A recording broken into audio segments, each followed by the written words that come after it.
Can you walk more than 50 metres?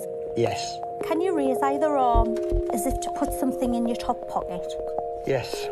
Can I ask you a question? Are you medically qualified? I've had a major heart attack. I've been told by my doctor I'm not supposed to go back to work yet. So what are you doing here? Daniel Blake, ganhador em 2016 da Palma de Ouro, prêmio máximo do Festival de Cannes. É o filme mais novo de Ken Loach. You have to apply online, sir. The Palma d'Or goes to I, Daniel Blake. O veterano diretor britânico, hoje com 80 anos, já tinha vencido em Cannes 10 anos antes, com Ventos da Liberdade. Weapons are supplied.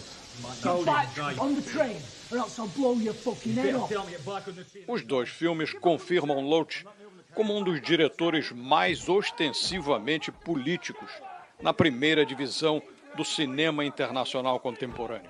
Daniel Blake expõe as barreiras sociais e burocráticas dos mais necessitados de ajuda no sistema assistencial de um país rico, o Reino Unido. O filme teve boa recepção de público, inclusive no Brasil, onde a plateia com frequência aplaudia de pé ao final. Não ganhou indicação nenhuma para o Oscar, mas recebeu o prêmio BAFTA em seu país como o melhor filme britânico do ano. I, Daniel Blake.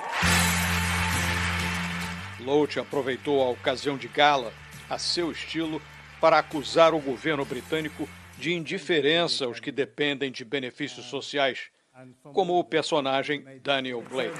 It's a brutality that extends to keeping out refugee children that we promised to help, and that's a disgrace too.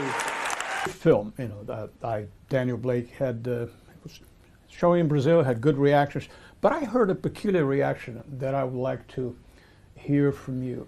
People were saying, well, see the problems with the welfare system? If it happens in a rich country, what hopes do we have that it can be adopted in a poor country? It's an interesting idea. Yes.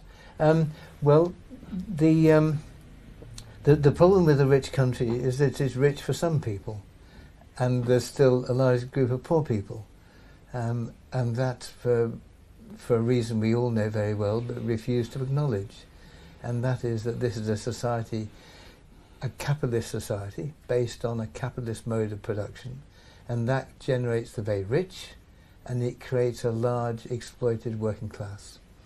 And the poorest of the working class, the most vulnerable, have to be punished for their poverty because they have to understand it's their fault. If you're out of a job, it's your fault. If you're poor, it's your fault. You're not competent. You're lazy. Because if it's not the fault of the poor, it's the fault of the system. And they don't want you to challenge the system. So there's an ideological reason why the poor are made to feel that their poverty is their own fault. And when we talk about being a rich society, there are people here, last year, the time of figures, 2015, there's a lot of food being given out by charities. 1,100,000 bags of food were given to families in that year by one group of food banks alone because they couldn't eat because they were so hungry. Now reflect on that. We're not a rich country for everyone. We're a rich country for those at the top, and there's desperate poverty at the bottom.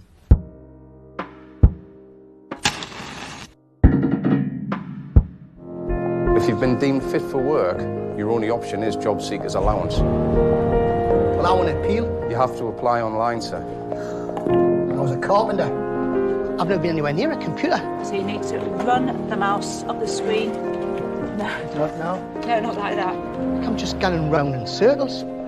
You know, your film shows this story about this carpenter who needs the system and faces difficulty in dealing with it.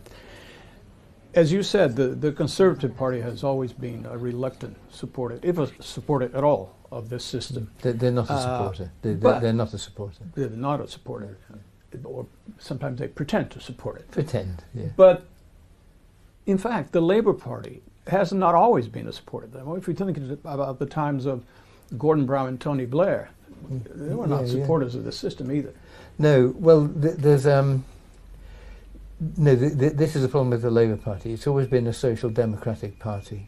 That is, it supports the idea of capitalism and that you share out the crumbs that fall from the table to the working class below. And while the changes that were made, the good changes that were made after the war, you know, the welfare state, it was there to enable capitalism to work better by having a secure workforce that was healthy, that was well housed, that was felt secure. So while on the one hand there's a rhetoric about an equal society, the politics of the Labour Party has always been to enable capitalism to work in a slightly fairer way than it would otherwise do. And that's the flaw, because of course capitalism develops as competition grows, as monopolies develop, as big corporations take over from the family-owned business. As big corporations develop, they compete against each other. As they compete against each other, they drive down the value of labour because they've got to increase their profits. So labour they want it cheap, they want it vulnerable. As they make labour more vulnerable, unemployment develops, poor working conditions develop, temporary work develops, and the working class is more vulnerable. So that's the problem. And Labour has followed that. Blair, he had a slogan actually when he came to power. The election slogan that first got him to power was "Labour means business," and we thought it meant, you know, it's going to roll up its sleeves to do work, but not at all. It meant Labour means big business.